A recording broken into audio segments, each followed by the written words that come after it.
Hi everyone, I'm first going to talk about Ender's Game. I think that it's a movie that kids will really like. I'm not usually one that likes sort of the futuristic type style of movie, but in this case, I actually really enjoyed this movie, much more than last week's movie. So the quote that I chose from this movie that I really resonated with and thought a lot about was something that Ender told Valentine. In the moment when I truly understand my enemy, understand him well enough to defeat him, then in that very moment, I also loved him. I think it's impossible to really understand somebody, what they want, what they believe, and not love them the way they love themselves. So this is interesting because Ender is admitting that he better understands other people as opposed to himself, and then as soon as he starts to understand them, he destroys them. He doesn't want to hurt people, but he does anyway, because as soon as he gets to know him, he then destroys them. So it's just interesting to see the internal conflict that this character is having. He knows that he needs to kill them, but he doesn't really want to, but he thinks that he is supposed to. And so I think that kind of relates to everyday life for students. There's a lot of things that we think are expected of us to do that we don't necessarily want to do. I'm specifically thinking of things involving like things that your parents want you to do, but you don't necessarily want to do. I'm thinking back to one of the realistic fiction books that I read, Lock and Key, where a girl was a model, but only because her mom made her, and she knew that wasn't in her heart, but she did it anyway. So this would definitely be a game not a game, sorry, a book that I would read with my students, and then I think it'd be cool to read the books as well, because I think this is actually a series of books. So that would be really cool. Alright, and so my next book was The Giver. This is what I read for my science fiction choice. So I really do love this book. Jonas is living in this futuristic society where they don't know how to feel pain, fear, war, and hatred. And then he becomes 12 and everything changes. He then is assigned a role in the community. He is in charge of having and holding the community's memories. And along with that, he's mentored by the Giver, who transmit all the memories over to him. And so no longer can he feel a sense of no pain, fear, war, and hatred. So I think this is a really good sci-fi type book. I really enjoy this. Probably one of the only sci-fi books I actually enjoy. And I really like that it's a part of a trilogy as well. I think that with this low Lexile level, 5th graders could read this. So I think it's a really, really good book. And so the quote that I picked was, "If you were to be lost in the river, Jonas, your memories would be lost with you. Memories are forever." So this kind of makes me think about death and how when people die, all you have left to remember them by is their memories. So our memories are very, very powerful, and we need to kind of cherish all the memories that we have, whether they're bad or good. Your memories are there forever. They are with your person. So I think that's a really, really, really powerful quote. And I think there can be some really good discussion that goes from this. I also think with this book, you could easily have your students do like journal entries or a diary and pretend that they're Jonas and talk about his journey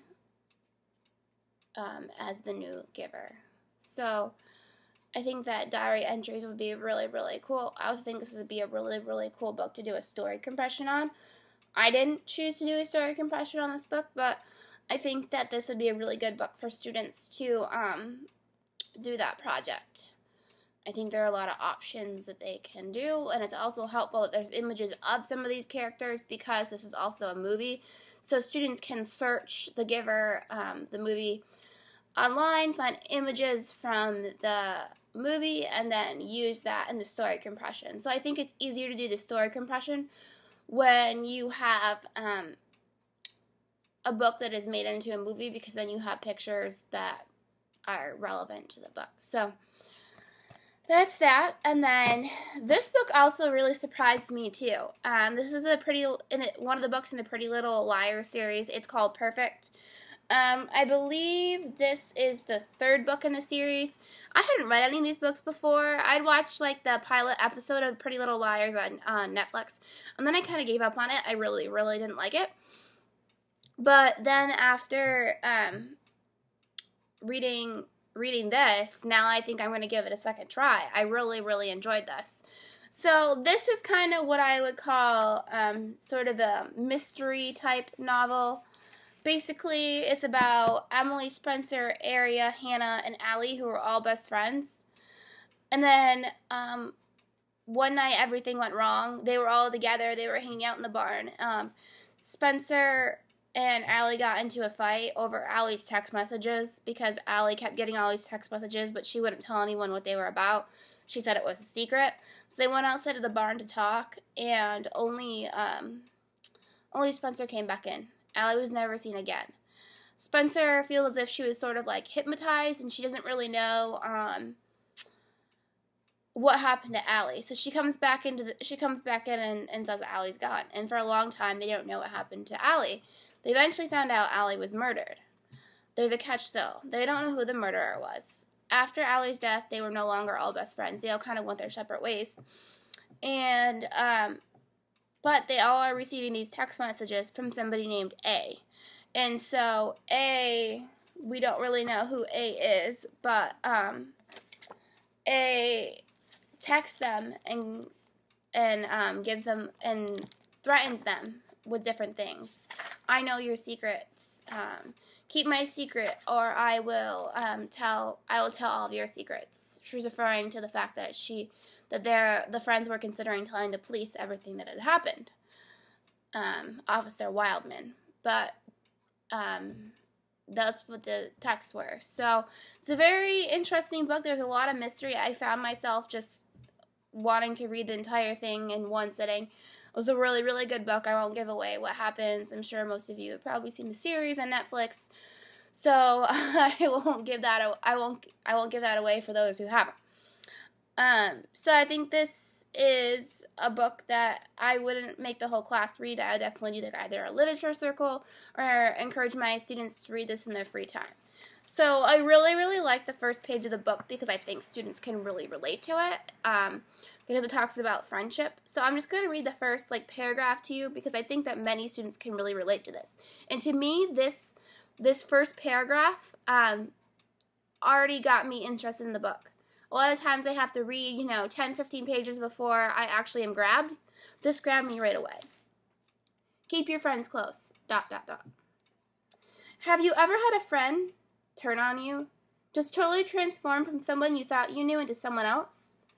I'm not talking your boyfriend from nursery school who grows up and gets gawky and ugly and zitty, and all your friends from camp whom you've got nothing to say to when she comes to visit you over Christmas break, or even the girls in the clique who suddenly break away and turn goth into those of granola outward bound kids. No, I'm talking about your soulmate, the girl you know everything about, who knows everything about you. One day she turns around as a completely different person.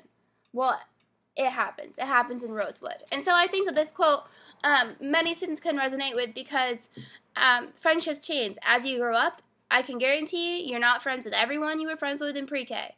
People change, and there's heartbreak over that. And so I think that students can really relate to this book, and although it's mystery, I think that there are a lot of quotes and things in this book and everyday life lessons that students can really learn from. So I really enjoyed this and would encourage students to read this in my class.